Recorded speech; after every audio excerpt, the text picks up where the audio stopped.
پسندی اور حب عاجلہ میں جو فرق ہے اس پر گفتگو ہو رہی تھی۔ اس کے حوالے سے ایک تو جو نظم کلام ہے وہ واضح ہوا کہ اس سورہ مبارکہ میں چونکہ حب عاجلہ کو قرار دیا گیا ہے آخرت کے انکار کا اصل سبب، وہی بات جو پہلے آ چکی تھی کہ بل یرید الانسان لیفجر امامہ، اصل میں جو انکار کرتا ہے آخرت کا وہ اس بنا پر کرتا ہے کہ فسق و فجور کا عادی ہو گیا ہے، اسے جاری رکھنا چاہتا ہے۔ آخرت کو مانے گا تو گویا کہ اپنے قدم روکنے ہوں گے، اپنے ہاتھ روکنے ہوں گے۔ وہی بات یہاں فرمائی کلا بل تحبون العاجلہ وتذرون الآخرہ، تم محبت میں گرفتار ہو گئے ہو اس عاجلہ، اس دنیا کی زندگی کے، اور تم نے تج دیا ہے، چھوڑ دیا ہے آخرت۔ اس حب عاجلہ کا جو انسان کی سرشت کے اندر جو اس کی اصل اساس ہے وہ اجلت پسندی ہے۔ اس اجلت پسندی کا ایک مظہر یہ بھی ہے کہ بڑے سے بڑا انسان بھی چاہے وہ خیر ہی کے لیے اجلت چاہے، اس سے وہ بالکلیہ محفوظ نہیں ہے۔ اس کی مثالیں میں دے چکا، حضرت موسیٰ علیہ السلام کی وضاحت کے ساتھ مثال، صراحت کے ساتھ مثال قرآن میں آئی، حضور کو بار بار روکا گیا۔ اس قرآن کے لیے بھی جلدی نہ مچائیے، لا تحرک بہ لسانک لتعجل بہ، لا تعجل بالقرآن من قبل ان یقضی الیک وحیہ۔ یہ جو حب عاجلہ ہے، میں نے ایک لفظ استعمال کیا تھا کہ نہ نبی، حب عاجلہ نہیں، معاذ اللہ ثم معاذ اللہ، اجلت پسندی، اس سے نبی، رسول، اولیاء اور داعیان حق کوئی بھی مستثنی نہیں۔ اس کے لیے میں چاہتا ہوں کہ دو مثالیں اس بر عظیم پاک و ہند کی عظیم دینی تحریکوں کے حوالے سے میں آپ کے سامنے رکھوں۔ پچھلی صدی کی عظیم ترین تحریک شہیدین سید احمد بریلوی رحمۃ اللہ علیہ اور شاہ اسماعیل شہید رحمہ اللہ، اور ان کے ساتھ سینکڑوں صحابہ شہید ہوئے بالاکوٹ، ان کی جو غلطی ہوئی وہ یہی اجلت پسندی تھی۔ تقوی، تدین، خلوص، اخلاص، اس میں واقعہ یہ ہے کہ دور صحابہ کے بعد اتنی عظیم کوئی تحریک مجھے نظر نہیں آتی، لیکن جلدی کی، اس لیے کہ جیسے ہی ہجرت کر کے یہ پٹھانوں کے علاقے میں پہنچے، سرحد کے علاقے میں، انہوں نے وہاں شریعت نافذ کر دی، حالانکہ ابھی وہاں اس کے لیے زمین تیار نہیں ہوئی تھی۔ غلطی یہ ہوئی کہ انہوں نے سمجھا جیسے حضور نے مدینے میں آتے ہی شریعت نافذ کر دی، لیکن مدینے کا معاملہ تو مختلف تھا۔ وہاں سے تو اہل مدینہ جا کر حضور کو لے کر آئے تھے، یہاں ایسی صورت تو نہیں تھی۔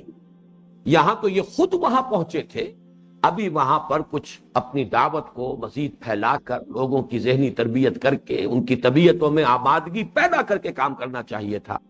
لیکن یہ کہ بہرحال پوری نیک نیتی سے، پورے خلوص و اخلاص سے انہوں نے وہ پورا کا پورا نظام جو ہے فوری طور پر قائم کیا۔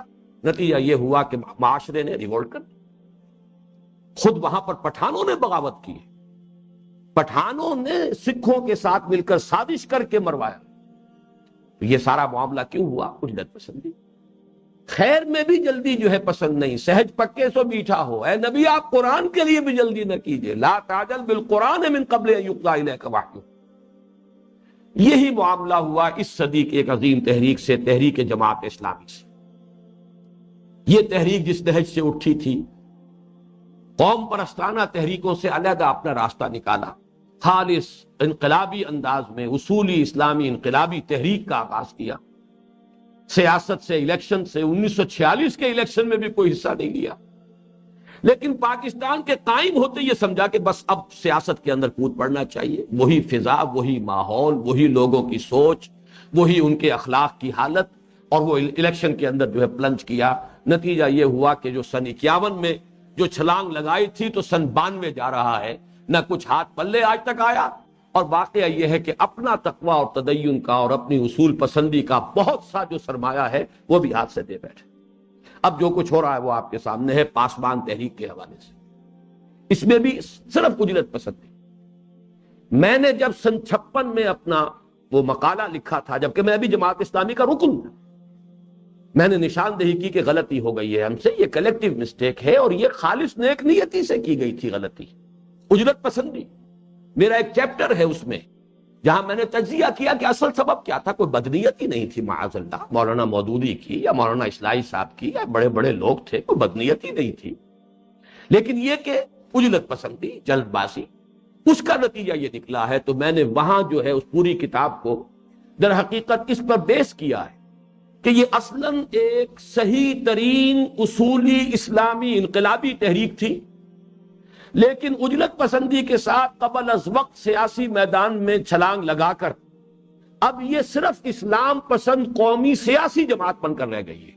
اور یہ الفاظ میرے ہیں سن 56 کے، اس کے بعد سے تو اور بہت سا پانی وقت کے دریا میں بہہ گیا ہے اور نہ معلوم اور معیار کتنے نیچے گئے ہیں، لیکن اس پوری کتاب کو پھر میں نے جب آخر میں سم اپ کیا ہے تو میرا وہ چیپٹر ہے، میں چاہتا ہوں کہ یہ عجلت پسندی یہ کتنی بڑی بیماری ہے، اس کے لیے آپ حضرات اس چیپٹر کا ضرور مطالعہ کریں کہ میں نے اس کتاب کو سم اپ کیا کہ اس کا سبب کوئی بدنیتی نہیں تھی، یہ وہی عجلت پسندی ہے۔ عجلت پسندی اگر شہیدین سے ہو گئی، عجلت پسندی اگر خود حضرت موسیٰ علیہ السلام سے ہو گئی، تو ظاہر بات ہے کہ اور کون ہے جو اس کا دعویٰ کر سکے کہ وہ اس سے بالکل محفوظ ہے۔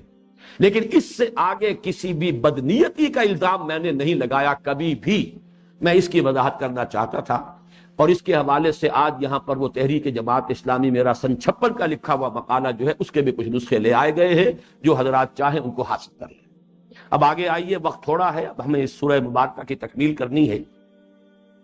اس کے بعد اب 3 نقشے کھینچے گئے ہیں اس سورہ مبارکہ میں، جسے ہم تصویر لفظی کہہ سکتے ہیں، منظر کشی۔ کل 4 منظر ہیں جو اس سورہ مبارکہ میں آئے۔ ایک منظر آ چکا ہے کہ جو ہماری گزشتہ نشست سے بھی پیوستہ نشست جو ہے پچھلی دوسری نشست سورہ مبارکہ پر جو تھی اس میں آ چکا، وہ ہے قیامت کا نقشہ۔ فَإِذَا بَرِقَ الْبَصَرُ وَخَسَفَ الْقَمَرُ وَجُمِعَ الشَّمْسُ وَالْقَمَرُ يَقُولُ الْإِنسَانُ يَوْمَئِذٍ أَيْنَ الْمَفَرُّ، یہ ایک نقشہ ہے، لفظی تصویر ہے۔ اب دوسری تصویر آ رہی ہے، وجوہ یومئذ ناظرہ الی ربہا ناظرہ ووجوہ یومئذ باسرہ تظن ان یفعل بہا فاقرہ۔ یہ میدان حشر کا نقشہ ہے۔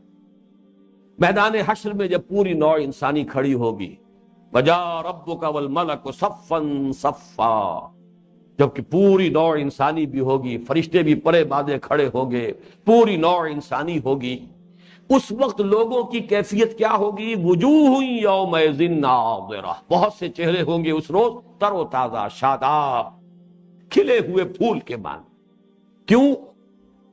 بل الانسان علی نفسہ بصیرہ، انہیں معلوم ہے کہ وہ کیا کر کے آئے، انہیں معلوم ہے کہ وہ رحمت خداوندی کے مستحق ہیں، عفو و درگزر کے امیدوار ہیں، انہیں یہ امید ہے کہ اللہ تعالیٰ کی رحمت انہیں ڈھانپ لے گی، انہیں یہ یقین ہے کہ اللہ تعالیٰ مغفرت فرمائے، لہذا چہرے تر و تازہ ہوں گے، کوئی اندیشہ نہیں، کوئی فکر نہیں۔ نظرہ کہتے ہیں اللہ تعالیٰ اس کے چہرے کو تر و تازہ رکھے، حضور نے فرمایا نظر اللہ عبدا، جو میری کسی بات کو سنے اور یاد رکھے اور آگے پہنچائے، اللہ اس کو ہمیشہ سرسبز و شاداب رکھے۔ تو وجوہ یومئذ ناظرہ، بہت سے چہرے ہوں گے اس روز بڑے خوش و خرم، شاداں و فرحاں اور شاداب اور تازہ تر و تازہ۔ ووجوہ یوم الی ربہا ناظرہ، وہ اپنے رب کی طرف دیکھ رہے ہوں گے یا اپنے رب کے انتظار میں ہوں گے۔ یہ انتظار کا لفظ بھی نظر سے بنا ہے، باب افتعال۔ کچھ حضرات ترجمہ کرتے ہیں وہ اپنی رب کی رحمت کے امیدوار ہوں گے، یہ بھی ممکن ہے، لیکن اکثر مفسرین کا کہنا یہ ہے کہ قیامت کے دن میدان حشر میں بھی اللہ تعالیٰ اہل ایمان کو اپنا دیدار کرائے گا۔ کچھ لوگ اس کا انکار کرتے ہیں، اسی لیے وہ پھر انتظار کے معنی کی طرف گئے ہیں، لیکن میں جو جمہور مفسرین کی رائے ہے اسی سے متفق ہوں، اور میرے سامنے اس کا ثبوت موجود ہے۔ سورہ مطففین میں فرمایا گیا ہے کفار و فساق کے لیے، کلا انہم عن ربہم یومئذ لمحجوبون، وہ لوگ اس دن اپنے رب سے حجاب میں ہوں گے، کھڑے ہوں گے وہیں میدان حشر میں ہوں گے، لیکن اللہ تعالیٰ کا دیدار ان کو نصیب نہیں ہوگا، جبکہ اہل ایمان کو دیدار خداوندی نصیب ہوگا اور اس شاداں و فرحاں۔ وجوہ یومئذ ناظرہ الی ربہا ناظرہ ووجوہ یومئذ باسرہ، بہت سے چہرے ہوں گے اس دن سوکھے ہوئے، اداس اتنے ہوئے چہرے. اس لیے وہی لفظ پھر نوٹ کیجئے، بل الانسان علی نفسہ بصیرہ، انہیں معلوم ہے جو کچھ کر کے لائے. نتیجہ جو ہے وہ تو ان کی پیشانیوں پر لکھا ہوا ہے، چہروں کے اوپر ہے. فرمایا وجوہ یومئذ باسرہ تظن ان یفعل بها فاقرہ، اور انہیں یہ گمان اور یقین ہوگا کہ اب ان کے ساتھ وہ سلوک ہوگا جو ان کی ریڑھ کی ہڈیوں کے منکوں کو پیس کر رکھ دے.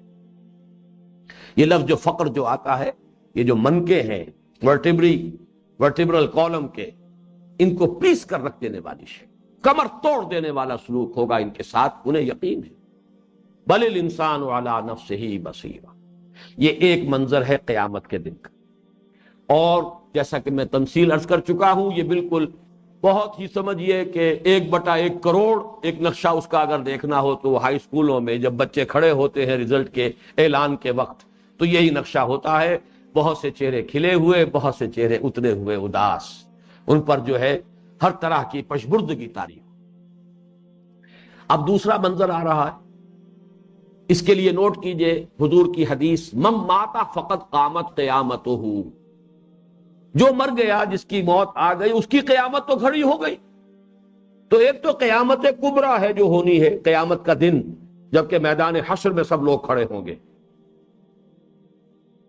یوم یقوم الناس لرب العالمین، جس دن کے تمام انسان جہانوں کے پروردگار کے سامنے حاضر ہوں گے، وہ قیامت کبریٰ. ایک قیامت صغریٰ ہے انسان کی موت. اب یہ عالم نزع کا نقشہ کھینچا گیا. کلا، کیونکہ بہت چندرا کر استہزاء کے انداز میں کہتے تھے ایان یوم القیامہ، کب ہوگا قیامت کا دن؟ ہاں بتائیے، یہ جہاز کہاں نظر انداز ہو گیا، آ کیوں نہیں جاتا، لے آئیے نا قیامت کو. تو اب ان کی جو ڈھٹائی تھی اس کے جواب میں وہ نقشہ کھینچا جا رہا ہے، اور یہ نقشہ وہ ہے کہ جو ہر انسان کے سامنے ہے. کون انسان ہوگا جس نے کسی انسان کو عالم نزع میں نہ دیکھا ہو کہ کیا کیفیت ہوتی ہے؟ یہ قیامت تو تمہارے سر پر کھڑی ہے. وہ قیامت ابھی فرض کیجئے کہ اور 200 برس نہیں آتی، فرض کیجئے، لیکن یہ قیامت تو ہر انسان اپنے سر پر خود لیے ہوئے گٹھلی جو ہے پھر رہا ہے. کیا پتا ہے ابھی جائیں سڑک پر اور ایکسیڈنٹ ہو اور ختم ہو جائے. یہ قیامت تو ہم میں سے ہر شخص جو ہے خود اپنے کندھوں پر اٹھائے پھر رہا ہے. جیسے حضرت مسیح نے کہا تھا کہ آؤ میرے ساتھ اپنی صلیب اٹھا کر آؤ، ہر شخص اپنی موت کو اپنے کندھے پر اٹھائے پھر رہا. اس موت کا نقشہ کیا ہے؟ کلا اذا بلغت التراقی، کوئی نہیں، تمہارا یہ سارا استہزاء ختم ہو جائے گا، یہ ساری ڈھٹائی اور یہ ساری جو تمہاری اکڑفو ہے نکل جائے گی. کوئی نہیں، جب آپ پہنچتی ہے جان، بلغت التراقی، تراقی یہ ہنسلی کی ہڈیاں، جب ہنسلیوں میں آپ پھنستی ہے جان، یہ جس کو ہم یغرغر کہتے ہیں، حدیث کے اندر آیا ہے معلم یغرغر، نزع کے وقت پھر گھنگرو بولتا ہے یہاں آ کر، معلوم ہوتا ہے کوئی چیز آ کر یہاں پھنس گئی. یہ ہے وہ عالم نزع کی تعبیر. کلا اذا بلغت التراقی وقیل من راق، اور کہا جاتا ہے یا کہا جائے گا، ہے کوئی پھونکنے والا، جھاڑ پھونک کرنے والا، کوئی تعویذ گنڈا؟ سے مراد کیا ہے؟ طبیب جواب دے چکے، معالج جواب دے چکے. اب ہر طرف سے مایوسی ہو گئی. تو بڑے سے بڑے پھندے خواں اور بڑے سے بڑے ریشنلسٹ بھی پھر اس وقت کہتے کوئی ہو جائے، کوئی ٹونا ٹوٹکا، کوئی جھاڑ پھونک، کوئی جادو، کچھ چل جائے، کسی طریقے سے جان بچے. وقیل من راق وظن انہ الفراق، اور اسے یقین ہو گیا. یہ ظن کا لفظ جو ہے عربی زبان میں صرف گمان کے لیے نہیں ہوتا، یہ گمان کے مختلف درجے ہیں. ایک گمان غالب ہوتا ہے جو یقین سے بالکل قریب ہے، متصل ہے، اور یقین ہو گیا اسے کہ اب تو یہ جدائی کا وقت آ گیا. انہ الفراق، اب تو یہ محل چھوڑ کر جانا ہی ہے. بڑے چاؤ سے، بڑے ہی ارمانوں سے بنایا تھا، اب یہ سب بیوی بچے جو ہیں اب ان کو داغ مفارقت دینی ہی ہے. یہ سارے لاڈ پیار یہ سب کے سب بہرحال ایک وقت آ گیا ہے کہ اب جدائی ہے. انہ الفراق وظن انہ الفراق والتفت الساق بالساق، یہ ہے وہ عالم نزع کی سختی، اور پنڈلی پنڈلی سے لپٹی ہوئی ہوگی. جان جب نکلتی ہے تو جو تشنج ہوتا ہے انسان کے جسم میں، والتفت الساق بالساق، لپٹی ہوئی ہوگی پنڈلی پنڈلی کے ساتھ. الی ربک یومئذ المساق، اس سے پہلے آ چکا الی ربک یومئذ المستقر، یہاں آیا الی ربک یومئذ المساق. ساقہ یسوق کو کہتے دھکیلنا کسی کو. اسی لیے سواق کہتے ہیں جدید عربی میں ڈرائیور کو. ایک ہوتا ہے قادہ یقودو، اس کے معنی ہے آگے سے کھینچنا. اگر آپ کسی کو کھینچ رہے ہیں آگے سے، یہ ہے قادہ یقودو. اسی سے قائد کا لفظ بنا ہے. قائد آگے ہوتا ہے اور وہ لوگوں کو اپنے پیچھے لے کر چلتا ہے، قائد. اور ساقہ یسوق کو دھکیلنا، جیسے گھوڑے کے پیچھے سائس بیٹھا ہوا ہے، وہ اسے دھکیل رہا ہے، وہ اس کے پیچھے ہوتا ہے. اسی طریقے سے کار کے انجن کے پیچھے بیٹھا ہوا ہے اس کے سٹیئرنگ پر ڈرائیور، تو یہ ہے ساقہ یسوق کو دھکیل کر لے جانا. اور سواق ڈرائیور، اسی لیے یہ لفظ استعمال ہوتا ہے. اِلیٰ رَبِّکَ یَوْمَئِذٍ الْمَسَاقُ، تیرے رب ہی کی طرف اس دن تو چاروں ناچار دھکیلے جانا ہے. اور بالآخر وہ ہوگا جو پہلے آ چکا، اِلیٰ رَبِّکَ یَوْمَئِذٍ الْمُسْتَقَرُّ، اس دن تو تیرے ہی رب کے حضور میں جا کر بہرحال کھڑے ہو جانا، پیشی وہی ہوگی، جائے قرار وہی. اب چوتھی تصویر آ رہی ہے، اس کو اب ذہن میں لائیے، چشم تصور سے دیکھیے. کوئی ابو جہل، کوئی ابو لہب، کوئی ولید بن مغیرہ، کوئی عقبہ ابن ابی معیط، کوئی شخص جس نے یہ آیات سنی اور سن کر بڑے غرور اور تکبر کے ساتھ، اوہ کیا ہے، خامخواہ کی ایک تک بندی کر رہا ہے یہ شخص، خامخواہ ہم پر دھونس جما رہا ہے. اس نے کہیں سے شاعری سیکھ لی ہے، کہیں کاہنوں سے تربیت لے آیا ہے، کہیں کوئی غلام رکھا ہوا ہے اپنے گھر میں عجمی، اس سے ڈکٹیشن لیتا ہے، ہم پر دھونس جماتا ہے. یہ کہتا ہوا پیٹھ موڑی اور چل دیا. چھوڑو جی چھوڑو، کہاں ان کی طرف اپنے توجہ کر کے اپنا وقت ضائع کرنا ہے. اس نقشے کو ذہن میں رکھیے. فلا صدق ولا صلی، تو اس بدبخت نے نہ تصدیق کی نہ نماز پڑھی. یہ ذرا نوٹ کر لیجئے. ہمارا جو اگلا درس ہے، حصہ سوم جو ہے منتخب نصاب کا، اس میں پہلا لفظ آئے گا قد افلح المؤمنون الذین هم فی صلاتهم خاشعون. کامیاب ہو گئے اہل ایمان جو اپنی نمازوں میں خشوع اختیار کرتے ہیں. ایمان کا مظہر اول نماز ہے، اور تصدیق کے معنی ایمان ہے. ایمان کے معنی کیا ہے لفظی؟ تصدیق بما جاء بہ النبی صلی اللہ علیہ وسلم، تصدیق کرنا نبی کی نبوت و رسالت کی، یہ ایمان ہے. ان کے دعوے کو مان لے. فلا صدقہ، تو تصدیق نہیں کی، یعنی نہ ایمان لایا، اور ایمان کا جو مظہر اول ہے ولا صلی، نہ نماز پڑھی. ولکن کذب وتولی، اس کے برعکس روش کیا اختیار کی؟ جھٹلا دیا.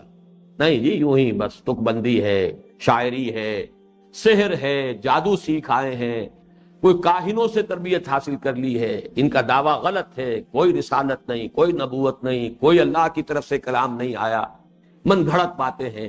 ولیکن کذب، جھٹلایا، وتولی، اور پیٹھ موڑ لی، روگردانی کی، پہلو موڑا اور چل دیا. ثم ذهب الى اهله يتمطى، پھر چلا اپنے گھر والوں کی طرف اینڈتا ہوا، اکڑتا.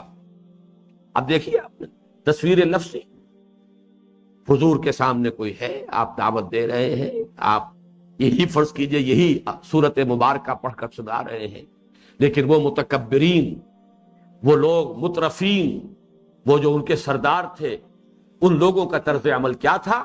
فلا صدق ولا صلی ولکن کذب وتولی ثم ذهب الى اهله يتمطى اولا لک فاولا ثم اولا لک فاولا. تباہی ہے تیرے لیے اور پھر تباہی ہے تیرے لیے. ایک رائے یہ ہے کہ یہ ویل سے یہ لفظ جو ہے یہ مقلب ہے، بدلا ہوا ہے، الٹا ہوا لفظ ہے. بہرحال اس کی جو لغوی بحث ہے وہ طویل ہے، اس وقت میں اس میں نہیں جا سکتا، اس لیے کہ آج کے نشست میں یہ صورت ہمیں مکمل کرنی ہے.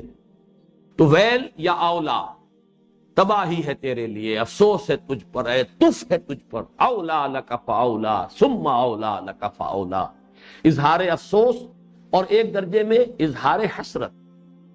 یہ ابو جہل کا جہاں تذکرہ خاص طور پر ہے سورہ علق میں، اس میں ایک حسرت کا انداز ہے. ارأیت ان کان علی الہدی او امر بالتقوی ارأیت ان کذب وتولی الم یعلم بان اللہ یری.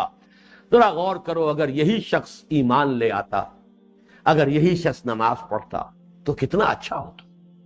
یہی ابو جہل ہوتا جو عمر فاروق کے درجے کو پہنچ سکتا تھا. اس لیے کہ واقعی یہ اس کی شخصیت کے اجزاء ترکیبی میں بڑی مشابہت ہے حضرت عمر فاروق رضی اللہ تعالی عنہ کی شخصیت سے. اسی لیے حضور نے دونوں کو پیش کیا تھا، پروردگار عمرو ابن ہشام اور عمر ابن الخطاب میں سے ایک کو تو میری جھولی میں ڈال دے، اس لیے کہ دونوں ہم وزن شخصیتیں تھیں، بڑے جری، بڑے بہادر، منافقت نہیں، حملہ کرنا ہے تو سامنے سے کرنا ہے، قول دے دیا ہے تو اب ٹھیک ہے دے دیا ہے، اب ہر چہ بادہ بات، یہ صلاحیت اس میں بھی تھی، اس لیے گردن کٹوائی اس نے اپنے معبودان باطل کے لیے۔ ابو لہب کی طرح بزدل جو ہے وہ رہ نہیں گیا اور اپنی جگہ مرسنریز نہیں بھیج دیے، 2 کرائے کے سپاہی بھیجے تھے غزوہ بدر میں، خود نہیں جا سکا۔ ایک وہ بزدل انسان ہے ابو لہب، جس کے اندر کوئی انسانیت کا اور کوئی بھی کیریکٹر کا کوئی شمع تک نہیں تھا، وہ یوں سمجھئے کہ ہر خیر سے خالی انسان۔ لیکن ابو جہل کا معاملہ اور تھا، وہ اگر باطل پر تھا تو جرأت کے ساتھ تھا، حملہ کرتا تھا تو سامنے سے کرتا تھا، اگر وہی حق پر آ جاتا تو عمر فاروق ہوتا دوسرا۔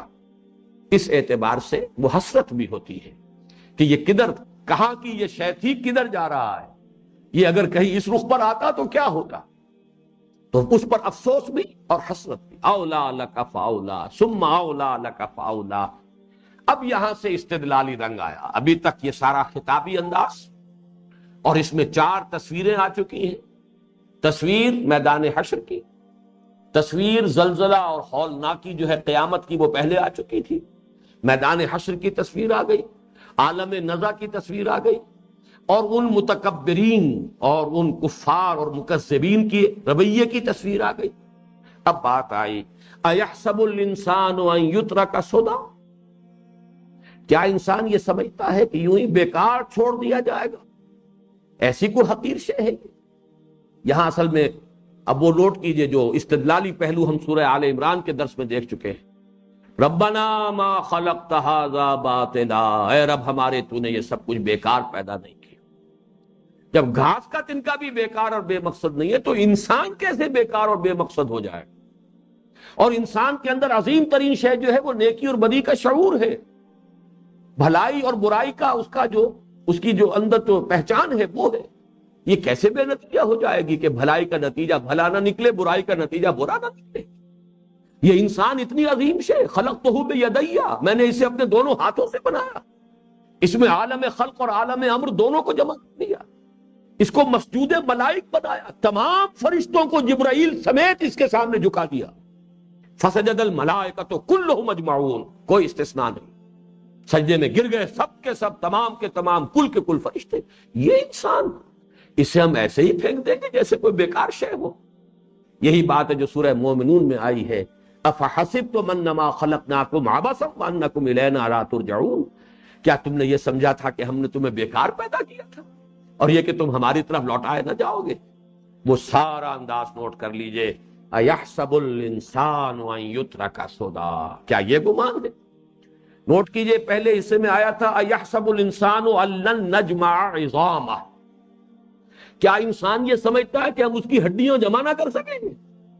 وہ دوسرا انداز تھا، وہ قدرت کے حوالے سے بات تھی، وہ آگے بھی آئے گی۔ اب بات یہ بات بالکل دوسری ہے کہ انسان کی جو تخلیق ہوئی ہے، لا اقسم بالنفس اللوامہ، اس میں جو نفس لوامہ ہے، اس میں جو خیر اور شر کا امتیاز ہے، اس میں نیکی اور بدی کا شعور ہے، اتنی عظیم ہستی جو ہم نے پیدا کی ہے، وَلَقَدْ كَرَّمْنَا بَنِي آدَمَ وَحَمَلْنَاهُمْ فِي الْبَرِّ وَالْبَحْرِ وَرَزَقْنَاهُمْ مِنَ الطَّيِّبَاتِ وَفَضَّلْنَاهُمْ عَلَى كَثِيرٍ مِّمَّنْ خَلَقْنَا تَفْضِيلًا، کیا یہ ایسی بیکار شے ہے یوں ہی چھوڑ دی جائے گی؟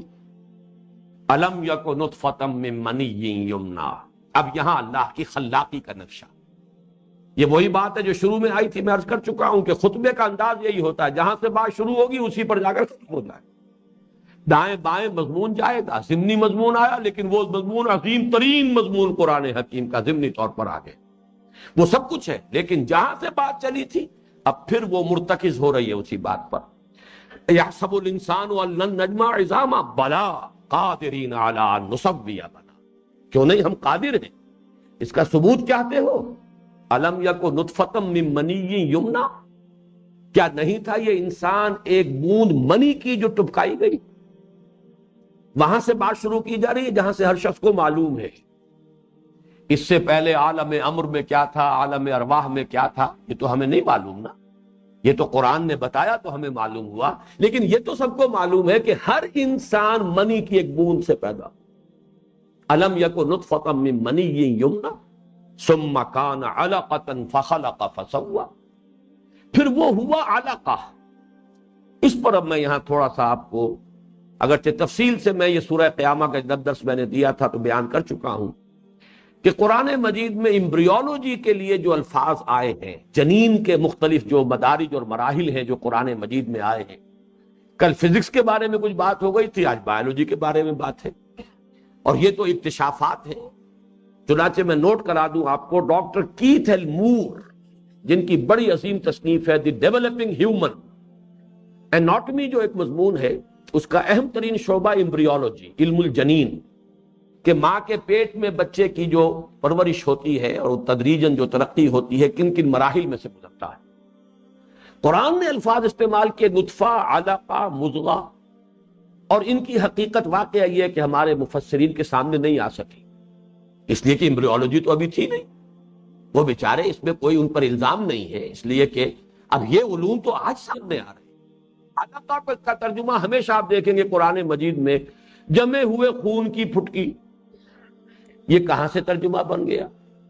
علق کا اصل مفہوم کیا ہے؟ لغت میں اس کی اصل کیا ہے؟ عین لام قاف، عین لام قاف سے بہت سے الفاظ بنتے ہیں۔ معلق ہے کوئی شے، متعلق ہے کوئی شے، کوئی چیز کسی شے سے متعلق ہے، جڑی ہوئی ہے، معلق ہے کوئی لٹکی ہوئی ہے۔ عین لام قاف جو ہے وہ تو در حقیقت اس کا مفہوم یہ ہے، تو علقہ کا مفہوم جمی ہوئی خون کی پھٹکی کیسے بن گیا؟ لیکن چلا آ رہا۔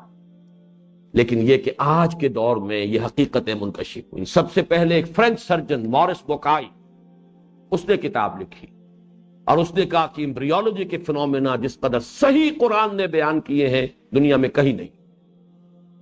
اس کی کتاب دی قرآن بائبل اینڈ دی سائنس، واقعہ یہ ہے کہ چوٹی کی کتاب، اور اللہ نے اسے توفیق دی، ایمان لے آئے۔ اس نے ثابت کیا کہ یہ physical phenomena, scientific phenomena old Testament میں بھی ہے، نیو ٹیسٹامنٹ میں بھی کچھ ذکر ہے، لیکن وہ سب غلط ہے۔ سائنس نے ثابت کر دیا ہے کہ وہ صحیح نہیں ہے۔ قرآن نے جو کچھ بیان کیا ہے آج تک کوئی ایک حرف بھی غلط ثابت نہیں ہوا۔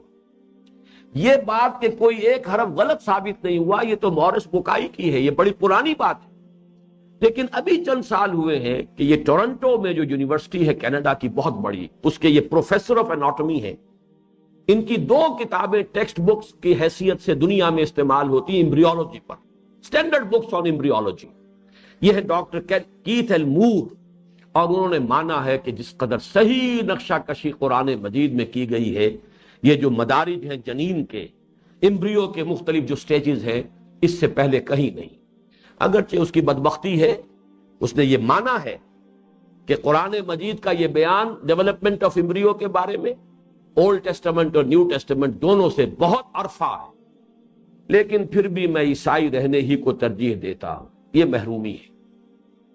مورس بوکائی سے جب آپ اس کا تقابل کریں گے، ایک پر حقیقت منکشف ہوئی، اسلام لے آیا، ایک پر حقیقت منکشف بھی ہو گئی، مان بھی لیا، تسلیم بھی کیا، اسلام سے محروم ہے۔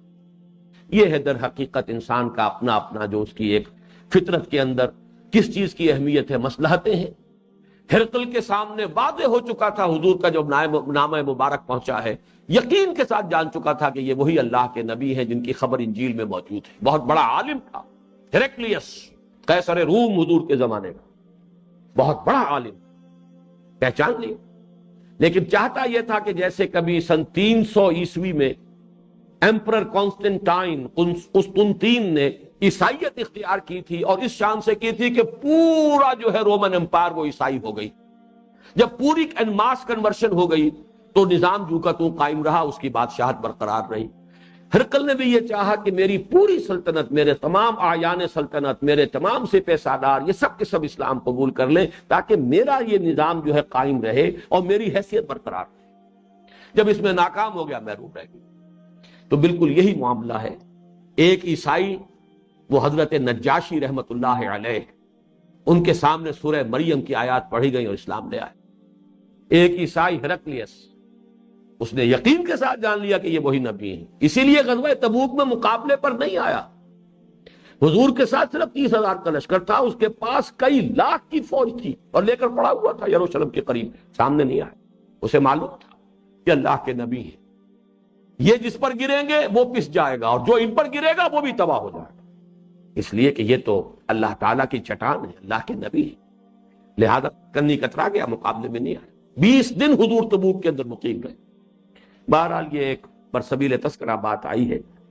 اسی طریقے سے ایک اور ہیں ڈاکٹر رابرٹ ایڈورڈز، یہ بہت مشہور ہوئے، یہ ٹیسٹ ٹیوب بیبی جو آج کل جو سلسلہ چل رہا ہے اس کے یہ پوائنیئر ہیں، اس کا سلسلہ شروع کرنے میں، یہ بھی وہیں ٹورنٹو کے ہیں، اور ان دونوں نے تسلیم کیا ہے کہ قرآن مجید نے، اور علقہ کا ترجمہ انہوں نے کیا کیا، لیچ، جیسے کہ جونک ہوتی ہے، وہ جونک کیا ہوتی ہے، بہت چھوٹی سی شے لیکن کسی جانور کے ساتھ چپٹ کر اور اس میں سے خون چوستی ہے، اس سے وہ بڑھتی ہے۔ علقہ معلق ہو گئی، کسی جانور کے ساتھ لٹک گئی۔ اسی طریقے سے امبریو معلق ہو جاتا ہے وال آف یوٹرس کے ساتھ، رحم مادر کے ساتھ، وہ جو ایک سیل مرد کی طرف سے، باپ کی طرف سے، ایک سیل ماں کی طرف سے، دونوں ملے، یہ نطفۃ امشاج ہے کہ جو جس سے سورت شروع ہو رہی ہے اگلی سورۃ الدہر، انا خلقنا الانسان من نطفۃ امشاج، یہاں صرف ایک نطفے کا ذکر ہے، وہاں اگلی سٹیج آئی ہے نطفۃ امشاج، ملا جلا مخلوط نطفہ، کہ ایک سیل آیا تھا باپ کی طرف سے، ایک سیل ماں کی طرف سے آیا ہے، وہ اووم آیا ہے چل کر، اور ادھر سے یہ سپرمیٹوزون گیا ہے، دونوں کے اجتماع سے وہ ایک سیل وجود میں آیا ہے، وہ ہے نطفۃ امشاج۔ اس کے بعد وہ کچھ تو اس کی ملٹیپلیکیشن ہوتی ہے کیویٹی کے اندر، اور پھر وہ اپنے آپ کو اٹیچ کر لیتا ہے، جیسے جونک چمٹ جاتی ہے کسی شے کے ساتھ، یہ وال آف یوٹرس کے ساتھ، رحم مادر کے ساتھ چمٹ جاتا ہے، وہاں سے اب خون چوستا ہے، اور اسی خون سے اب اس کی ساری ترقی ہو رہی ہے، اس کا ڈیولپمنٹ ہو رہی ہے، ساری انرجی مل رہی ہے، اگلا سارا جو ایمبریونک سٹیجز ہے، اس کا ارتقاء ہے، وہ سب وہاں سے، اس سے آگے چل کر مضغہ بنتا ہے۔ اب اس کی میں یہاں پر تذکرہ نہیں کروں گا، اس لیے کہ یہاں لفظ صرف علقہ آیا ہے۔ الم یکن نطفۃ من منی یمنی ثم کان علقۃ فخلق فسوی فجعل منه الزوجین الذکر والانثی۔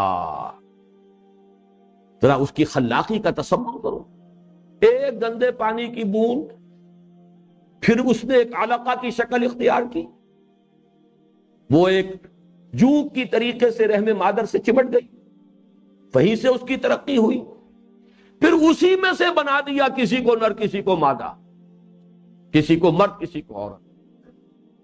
اور یہ نوٹ کر لیجئے کہ ماڈرن امبریولوجی میں بھی 12 ہفتے تک، 3 مہینے تک امبریو میں سیکس جو ہے ابھی آئیڈینٹیفائی نہیں ہو سکتا، اس کے کوئی ابھی آثار نہیں۔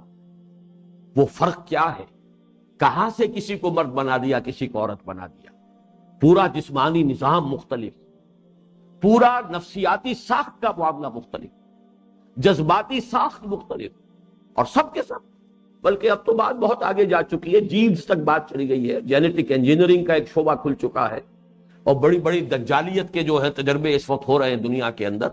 اس کو چھوڑ دیجئے، اس سے پہلے کی بات بھی کر لیجئے کہ وہ ایک سیل، گندی پانی کی ایک بوند، اسی سے اس پر اضافہ کیجئے، اسی سے بڑے بڑے سائنسدان بنے ہیں۔ آئنسٹائن بھی تو وہی اسی گندے پانی کی ایک بوند سے وجود میں آیا، اسی سے بڑے اولیاء اللہ وجود میں آئے ہیں۔ آخر شیخ عبد القادر جیلانی رحمت اللہ علیہ، ان کا بھی تو نقطہ آغاز رحم مادر میں وہی کچھ تھا، صلحاء اتقیاء انبیاء رسل، اور پھر دوسری طرف بڑے بڑے سائنسدان، بڑے بڑے موجد، سب کہاں سے، اس ایک گندے پانی کی بوند سے۔ تو یہ تو گویا کہ اگر آپ اسے اور پھیلائیں تو ذرا اندازہ کیجئے اس ہستی کی خلاقی کا، اس کی قدرت کا، جو یہ سب کچھ کر رہی ہے، جس نے تمہیں اس گندے پانی کی بوند سے بنا دیا۔ فخلق فسوی، اس نے اس علقہ کو بنایا، تخلیق کے مختلف مراحل میں سے گزارا، پھر سوا، تسویہ کر دیا۔ تسویہ کہتے ہیں برابر، نوک پلک سنوار دینا۔ اس میں سب سے زیادہ جو سائنٹیفک انداز میں اور سب سے زیادہ ڈیٹیل جو آئی ہیں یہ سٹیجز، یہ سورہ حج میں اور سورہ مومنون میں۔ سورہ مومنون کی آیات میں سنا رہا ہوں، لَقَدْ خَلَقْنَا الْإِنسَانَ مِنْ صُلَالَةٍ مِّن طِينٍ، ہم نے انسان کو پیدا کیا ہے مٹی کے جوہر سے۔ مٹی کا جوہر، اول تو حضرت آدم کی شخصیت کی تشکیل، پھر یہ کہ اس وقت جو نطفہ بنتا ہے انسان کے اندر، مرد کے اندر، وہ کہاں سے بنتا ہے، اس کی غذا کہاں سے آ رہی ہے، وہ بھی تو مٹی سے آ رہی ہے۔ گندم کھائی ہے، سبزیاں کھائی ہیں، بکری کا گوشت کھایا ہے تو وہ بھی اسی گھاس پھوس سے اور پتوں سے بنا ہے. گویا کہ یہ جو کچھ نطفہ وجود میں آ رہا ہے یہ بھی تو سلالۃ من طین، اسی مٹی کا خلاصہ ہے نچڑ کر جو آ رہا ہے، اسی سے کشید کیا ہوا جوہر ہے کہ جس نے ایک مرد کے اندر، باپ کے اندر نطفے کی شکل اختیار کی. تو پہلی سٹیج وہ ہے. لقد خلقنا الانسان من سلالۃ من طین ثم جعلناہ نطفۃ فی قرار مکین. پھر ہم نے اسے نطفہ بنایا ایک بہت ہی مضبوط جگہ پر. قرار مکین، یہ جو یوٹرس ہے، رحم مادر ہے، بہت مضبوط اس کی دیوار ہے، بڑا مضبوط قلعہ ہے. قرار مکین. ثم خلقنا النطفة علقة فخلقنا العلقة مضغة فخلقنا المضغة عظاما فكسونا العظام لحما. پھر ہم نے اس نطفے کو علقہ بنایا، علقہ سے مضغہ بنایا، مضغے سے اس کی ہڈیاں بنائیں، ہڈیوں پر اس کا گوشت چڑھایا. ثم انشأناه خلقا آخر، اور ہی اٹھ ایک اور ہی انشاء. وہ حدیث میں آیا ہے کہ جب 120 دن کا ہو جاتا ہے، 40 دن تک نطفے کی سٹیج ہے، 40 دن تک علقہ کی سٹیج ہے، 40 دن تک مضغہ کی سٹیج ہے، 120 دن کے بعد اب اللہ فرشتے کو بھیجتا ہے اور وہ اس میں روح پھونکتا ہے. روح سے مراد جان نہیں ہے. یہ حقیقت انسان کے موضوع پر میرے کیسٹس موجود ہیں تفصیل کے ساتھ، جس پر میں نے گفتگو کی ہے. اس سے مراد جان نہیں ہے. جاندار تو وہ سپرمیٹوزوان بھی تھا، بے جان تو نہیں تھا. جان تو اس اووم میں بھی تھی جو رحم مادر میں تھا. پھر جو زائگوٹ وجود میں آیا ہے نطفۃ امشاج، وہ بھی تو جاندار ہے. پھر یہ سارے سٹیجز جو ہے یہ جان کے ساتھ ہے، بغیر جان کے تو نہیں ہے. اصل میں وہ روحانی وجود جو ہے جو ازل میں پیدا کیا گیا تھا، الارواح جنود مجندہ، جو کولڈ سٹوریج کے اندر ہے، پھر ہر انسان کی روح لا کر اس میں پھونکی جائے. یہ ہے ثم انشأناہ خلقا آخر فتبارک اللہ احسن الخالقین. تو بہت بابرکت ہے اللہ جو تمام تخلیق کرنے والوں میں بہت ہی احسن. اس کے بعد سٹیج کیا آئے گی؟ ثم انکم بعد ذلک لمیتون. پھر تم اس کے بعد تم پر موت وارد ہو کر رہے گی. ثم انکم یوم القیامت تبعثون. پھر عالم برزخ کے بعد ایک وقت آئے گا قیامت کے دن کہ تمہیں پھر اٹھا لیا جائے. یہ ہے سٹیجز انسانی زندگی کے 5 مراحل ہیں. لیکن یہاں اس وقت صرف اس تک رکھیے. الم یکن نطفۃ من منی یمنی ثم کان علقۃ فخلق فسوی فجعل منہ الزوجین الذکر والانثی. اسی میں سے بنا دیے جوڑے، مذکر اور مؤنث، نر اور مادہ، مرد اور عورت. الیس ذلک بقادر علی ان یحیی الموتى. اب یہ ہے وہ سوال، کیا وہ ہستی جس نے یہ سب کچھ کیا ہے، جس نے سلالۃ من طین سے نطفہ بنایا ہے، جس نے نطفے کو علقہ کی شکل دی ہے، علقہ سے مضغہ بنایا ہے، پھر اس میں ہڈیاں بنائی ہیں، پھر اس پر گوشت چڑھایا ہے، پھر اس میں روح پھونکی ہے، پھر تمہیں ایک ثم نخرجکم طفلا، یہ آیا ہے سورہ حج میں، پھر تمہیں ایک بچے کی شکل میں نکالتے ہیں باہر رحم مادر سے، اس کا برآمد ہونا. یہ کوئی معجزہ ہے واقعہ، اگر اس کی جو میکینزم ہے اس پر انسان غور کرے. تو جو تمہیں ان مراحل سے گزار کر لایا ہے، جس کی خلاقی کا یہ عالم ہے، جس کے علی کل شیء قدیر ہونے کی یہ جھلک تمہارے سامنے ہے. الیس ذلک بقادر علی ان یحیی الموتى. کیا وہ ہستی اس پر قادر نہیں ہوگی کہ وہ مردہ کو زندہ کر دے؟ یہی سب سے کٹھن کام رہ گیا. حالانکہ قرآن مجید اس کو آگے بڑھاتا ہے دوسرے مقامات پر. کسی کام کو پہلی مرتبہ کرنا مشکل ہوتا ہے نہ کہ دوسری مرتبہ. آپ ایک کام آج پہلی مرتبہ کر رہے ہیں، یہ زیادہ کٹھن ہے. جب ایک مرتبہ کر لیا، ریپیٹ کرنا تو آسان ہے، تیسری مرتبہ کریں گے اور آسان ہے. جب ہم نے پہلے پیدا کیا تھا وہ ہم پر بھاری نہیں تھا. سورہ قاف میں فرمایا افعینا بالخلق الاول. پہلی مرتبہ کی تخلیق کے بعد ہم عاجز ہو گئے. اس وقت تو ہمارے اندر قدرت تھی اور اب ہماری قدرت سلب ہو گئی. افعینا بالخلق الاول بل ہم فی لبس من خلق جدید. اصل میں حقائق تو بالکل واضح ہیں. ان کے اپنے ذہن کی تنگی ہے، ان کا اپنا ذہن محدود ہو گیا ہے. اور اصل یہ بھی نہیں ہے، اصل یہ ہے بل یرید الانسان لیفجر امامہ. فسق و فجور کا عادی ہو گیا ہے، آخرت سے کنی کترانا چاہتا ہے، یہ کبوتر بلی کو دیکھ کر آنکھیں بند کرنا چاہتا ہے۔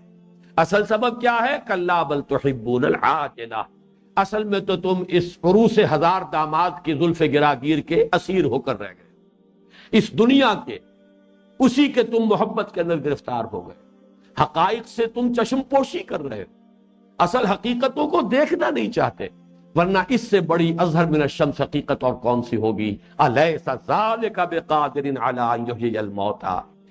جو صورتیں اس طرح کے سوال پر ختم ہوتی ہیں اس کے بعد مختلف الفاظ آتے روایات میں، تھوڑی طور پر جواب ہونا چاہیے، بلا کیوں نہیں پروردگار، انک علی کل شیء قدیر، بلا ان اللہ قادر علی یحیی الموتى، یقیناً اللہ تعالیٰ قادر ہے اس پر، اے پروردگار تو یقیناً قادر ہے اس پر کہ تو مردوں کو زندہ کر دے، تو ہر شے پر قادر ہے۔ تو اس کے مختلف الفاظ مختلف روایات میں آتے ہیں، لیکن یہ کہ یہ فوری ایک کیفیت ہے جو ہونی چاہیے۔ بس آخری نقطہ عرض کر رہا ہوں کہ اس سورہ مبارکہ کے بعد جیسا کہ میں نے اشارہ کر دیا ہے، سورہ دہر اس کا جوڑا ہے، یہ ہمارے منتخب نصاب میں نہیں ہے، لیکن بعض جگہوں پر جو ایک جوڑے کی دو صورتیں ہوتی ہیں وہ انٹرلاکڈ ہوتی ہیں۔ اس کی ایک مثال سورہ بنی اسرائیل اور سورہ کہف بھی ہے۔